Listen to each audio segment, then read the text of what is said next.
Hello everyone.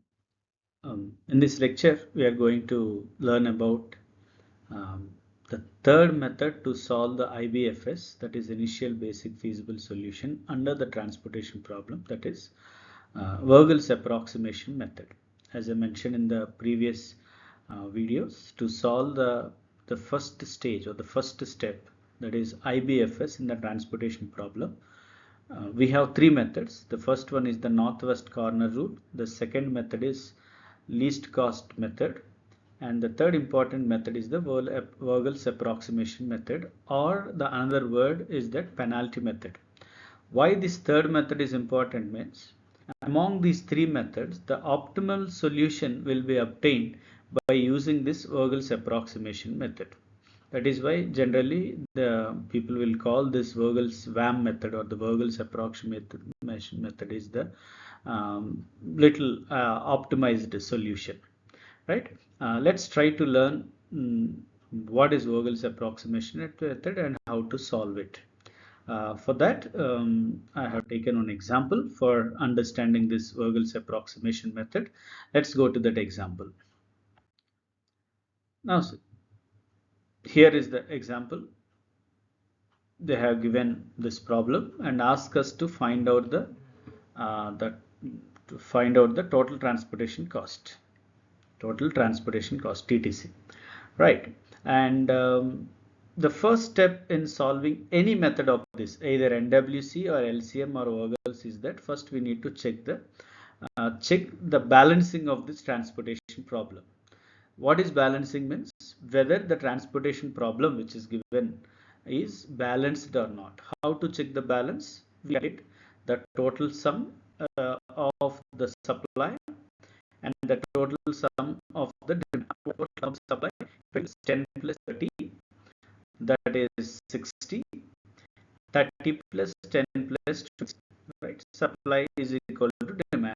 Therefore, because demand is equal to supply, therefore the given transportation problem is balance. That we need to write. Now after that, we need to start solving the problem. How to solve it? As I mentioned, the another name for this Vogel's approximation method is penalty method. Now in the NCR method, or in NWC method, northwest corner rule, we know that we need to start allocating this demand and the supply values from the northwest corner value.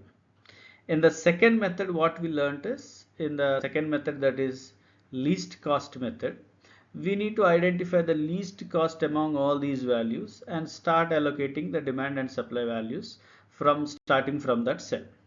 Now in the Vogel's approximation method, as I mentioned, it is a penalty method.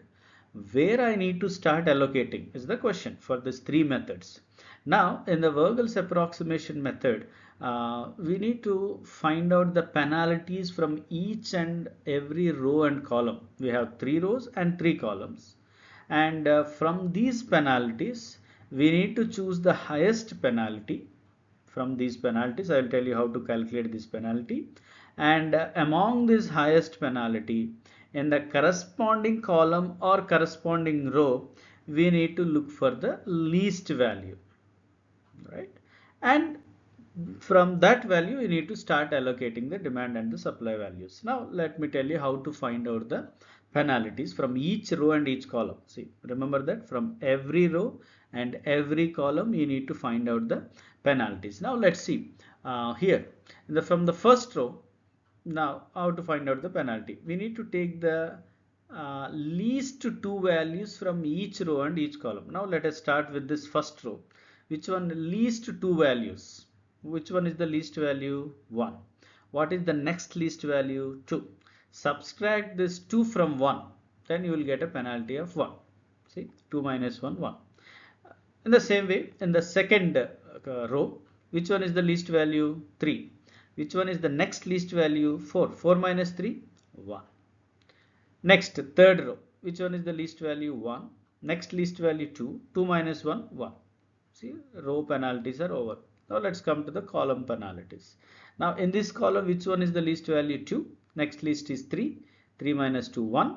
And this 1 is the least. Next least is 2. 2 minus 1, 1. Again here the least value is 1, next least is 3, 3 minus 1, 2. Now among all these penalties we need to look for the highest penalty. Which one is the highest penalty? 2, round it off. And after identifying the highest penalty, let us see the least value in the corresponding column. Which one is the least value in the corresponding column? 1 is the least. Now allocate. Same like now in this corresponding allocate means put this L shape symbol here, and the corresponding supply value 20, corresponding demand value 20. Now 20 and 20, because we need to cancel these two items, right? Two numbers. Cancel 20, 20. Which number should come in this corner? Again 20 will come, right? Because 20, there is no demand value, there is no supply value, because when this 20 becomes 0, completely cancel this row. Because this 20 becomes 0, completely cancel this column. This is what I did. Now it's clear. Now let's go to the next step after doing this. Step 2. What to do with this? Again here, after removing this one row and the one column, this is the rest of the table, 4, 5, 2, 1. Again start finding out the penalties. How to find out the penalties?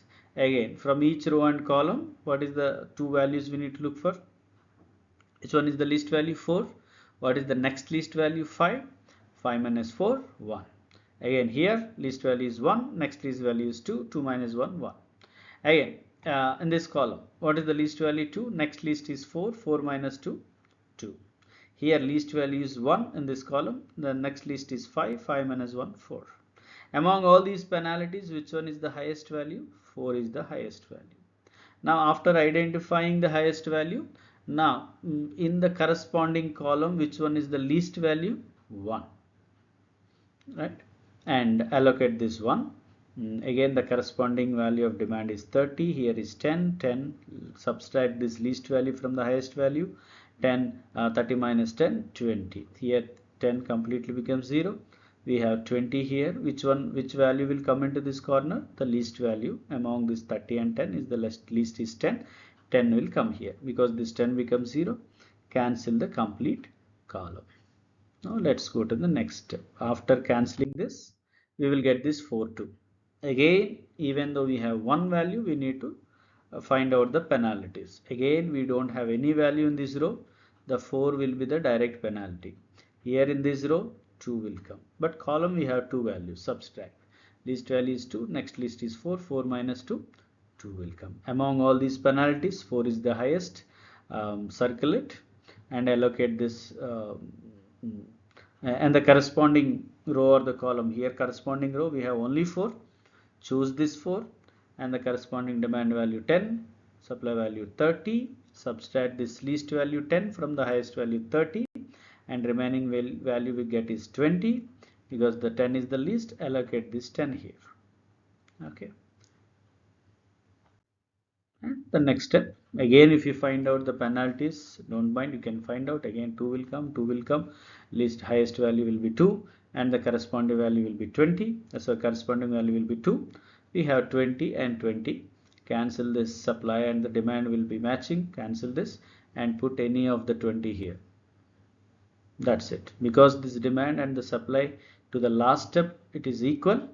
Therefore we can conclude that the process what we did from the first stage till the last stage is correct, right?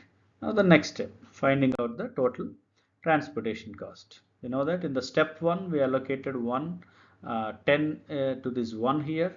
In the step 2 we allocated 10 in this to the 3 here, and in the step 3 we allocated 20 in the 4th, and in the step 4 we allocated 20 in this column. Again the simple transportation problem, we need to transportation cost, multiply this 1 with 10. In the step 1 we allocation 1 into 10, plus step 2 3 into 10, plus step 3 4 into 20, in step 4 6 into 20, and all together if you add 1 into 10 plus 3 into 10 plus 4 into 20 and 6 into 20, we got the value of 240. This is how we need to find out the total transportation cost by using the Vogel's approximation method. Thank you.